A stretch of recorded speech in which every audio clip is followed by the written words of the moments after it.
বন্ধুরা, আশা করি তোমরা সকলে ভালো আছো। তো আমার চ্যানেলে তোমাদের সকলকে স্বাগতম। তো এই মুহূর্তে তোমাদের জন্য একটা গুরুত্বপূর্ণ আপডেট তথ্য শেয়ার করতে চলেছি, যেটা হচ্ছে যে তোমরা সবাই জানো যে আমাদের আর কয়েকটা দিন পরেই কিন্তু তোমাদের ফার্স্ট ইউনিট টেস্ট পরীক্ষা রয়েছে। একদম পুরো পঞ্চম শ্রেণী থেকে শুরু করে 5, 6, 7, 8, 9, 10 প্রত্যেকটা ক্লাসের কিন্তু ফার্স্ট ইউনিট টেস্ট পরীক্ষাটা রয়েছে। এবার কথা হচ্ছে খুব তাড়াতাড়ি, অর্থাৎ এই 16-17 তারিখের মধ্যেই কিন্তু আশা রাখা যায় যে ভোটের ডিক্লারেশনটা হয়ে যাবে। এবার দেখো, ভোটের ডিক্লারেশন হয়ে যাওয়া মানে বিভিন্ন স্কুল কিন্তু স্বাভাবিকভাবে কেন্দ্রীয় বাহিনীর হাতে চলে যাবে। এই পরিস্থিতিতে এই সম্পূর্ণ ভোট পর্ব কমপ্লিট হতে কিন্তু আরও 1.5 থেকে 2 মাস সময় স্বাভাবিকভাবে লাগবে, এবং ততদিন পর্যন্ত কিন্তু স্কুল বেশিরভাগ বড় বড় স্কুলগুলো বা বেশিরভাগ স্কুল কিন্তু ওই কেন্দ্রীয় বাহিনীর হাতেই থাকে ভোট কার্য পরিচালনার জন্য, যে কারণে কিন্তু সেই মুহূর্তে স্কুল করা স্বাভাবিক পক্ষে সম্ভব হয়ে ওঠে না, এবং স্কুলগুলো ম্যাক্সিমাম কিন্তু বন্ধ হয়ে যায়। তো এই পরিস্থিতিতে আমরা সবাই জানি যে আমাদের এপ্রিল মাসের ফার্স্ট এবং সেকেন্ড উইকের মধ্যেই কিন্তু আমাদের ফার্স্ট ইউনিট টেস্টের পরীক্ষা নেওয়ার কথা রয়েছে প্রত্যেকটা ক্লাসের, সেটা 5, 6, 7, 8, 9, 10 প্রত্যেকটা ক্লাসের। এবার কথা হচ্ছে যে যদি ওই টাইমে পরীক্ষাটা নিতে হয়, কথাটা কিন্তু বুঝতে হবে, তাহলে অনেক স্কুল কিন্তু পরীক্ষা নিতে পারবে না, যে কারণে এই পরীক্ষার ডেটটা কিন্তু একদম প্রথম পর্যায়ে হবে।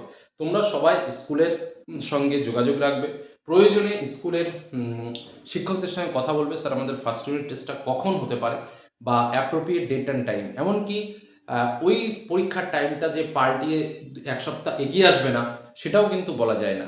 এই কারণে সবসময় স্কুলের সঙ্গে যোগাযোগ রাখবে। তবে স্বাভাবিকভাবে আমরা যেটা মনে করছি যে এই পরীক্ষার টাইমটা কিন্তু 1 সপ্তাহ এগিয়ে না আসলেও ন্যূনতম একদম প্রথম দিকে দেখা যায় যে একটা পরীক্ষার জন্য 10 দিন বা 15 দিনের যে টাইম লিমিটটা থাকে, সেই লিমিটের একদম প্রথম দিকে কিন্তু পরীক্ষাটা কিন্তু নিয়ে নিতে পারে, যে কারণে একদম রেডি হয়ে থাকতে হবে। যে কোনো মুহূর্তে পরীক্ষা নিলে তোমরা যাতে প্রিপেয়ার্ডভাবে লিখতে পারো, এই জায়গাটা কিন্তু তোমাদের রেডি রাখতে হবে। অর্থাৎ যেটা মূল কথা সেটা হচ্ছে ফার্স্ট ইউনিট টেস্ট পরীক্ষার ডেট কিন্তু আমাদের সামনের দিকে এগিয়ে আসতে চলেছে প্রত্যেকটা ক্লাসের জন্য, এবং সেইভাবে প্রিপারেশন তোমরা রাখো, এবং যে কোনো মুহূর্তে ফার্স্ট ইউনিট টেস্ট পরীক্ষাটা দেওয়ার জন্য 100% প্রিপেয়ার্ড হও। কি বললাম বোঝা গেল?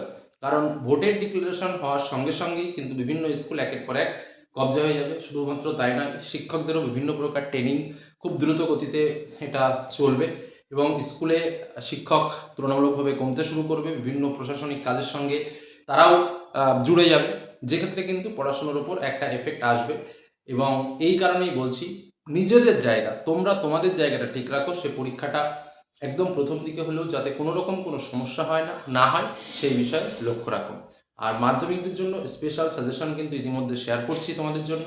নবম শ্রেণীর জন্য স্পেশাল সাজেশন তোমাদের জন্য শেয়ার করছি। যে প্রশ্নগুলো একটু ভালো করে প্র্যাকটিস করবে, দেখবে ওর মধ্যেই তোমরা পরীক্ষাতে কমন পেয়ে যাচ্ছ। চ্যানেলের সঙ্গে থাকো বিভিন্ন আপডেট তথ্য পাওয়ার জন্য, এবং কোনো কিছুর প্রয়োজন হলে অবশ্যই কমেন্ট সেকশনে এসে কমেন্ট করো। ধন্যবাদ।